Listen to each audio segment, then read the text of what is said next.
Don't mention it. I just happened to remember that there was such a law, so I did a little preparation, just in case. I didn't think it would actually come in handy. So, now do you see what kind of god Lady Farina is? She can be a bit confusing at times, but she is still amenable to reason. Anyway, Paimon had no idea you were a magician, Lyney. It sounded like you'll be performing at the Opera House, right? I just know a few simple tricks I use to make a living. Lynette is my assistant. It will actually be my first time performing on the most prestigious stage in Fontaine, the Opera House. But isn't the Opera House where criminal trials are held in Fontaine? When there are no public trials being held, the Opera House hosts a variety of other performances. To the people of Fontaine, the line between a trial and a performance can be a little blurred. And speaking of performances, I would be remiss to forego this opportunity gifted by fate. Might I invite the two of you to see my performance? My brother's always excited to make new friends. Oh, sure. We don't really have anything to do now, and we wanted to go to the Opera House anyway. Splendid. In that case, why don't we go together? I'll show you the way. I just have something to take care of first. You really mean it? Then I'll take you up on your offer. This is a magical item known as a magic pocket. Perhaps you can help me distribute them to the people here. Huh? What are they going to use it for? About that... You asked me before about the prophecy, right? Let me start by telling you a little more about what it entails. I'm not sure exactly when it began, but a prophecy has been circulating around Fontaine. It says that every person in Fontaine is born with sin.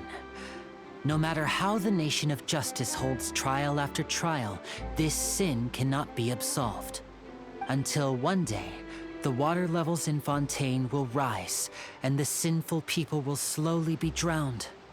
In the end, the people will all be dissolved into the waters, and only the Hydro Archon will remain, weeping on her throne. Only then will the sins of the people of Fontaine be washed away. That sounds pretty gloomy. Why are people in Fontaine born with sin? What is that supposed to mean? There are lots of guesses. Some say that the ancestors of Fontaine stole the power of the seas and stirred its wrath. Others say that the people of Fontaine never heeded the first Hydro Archon's warnings and offended Celestia. But here in Fontaine, evidence is what matters. There hasn't been concrete evidence for any of these claims, so they can only be regarded as conjecture. If even the people in Fontaine don't know what sin they committed, wouldn't it be better just to ignore the prophecy completely? Why bother feeling guilty all the time? That's exactly what the people did at first.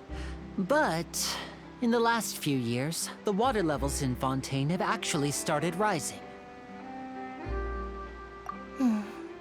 Many places have already been completely submerged, and now lie beneath the sea.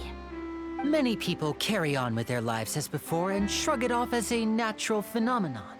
But my family and I think that the people of Fontaine shouldn't ignore the possibility, which would end up sentencing them to death. We hope that at least the people who reside near the waterfront can move away before it's too late. So, we've started distributing magic pockets to them. As a magical item, these magic pockets have astonishing capacity.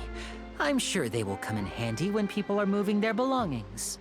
Oh, Paimon gets it! It's like preparing for a rainy day! But this is more than a bit of rain. Perhaps only absolute power could ever contend with such a catastrophe. But who knows? We're just tiny specks in the grand scheme of things. Now, if you'd like to help, then please give these magic pockets to anyone nearby. Be sure to convince them to take it, regardless of what they say.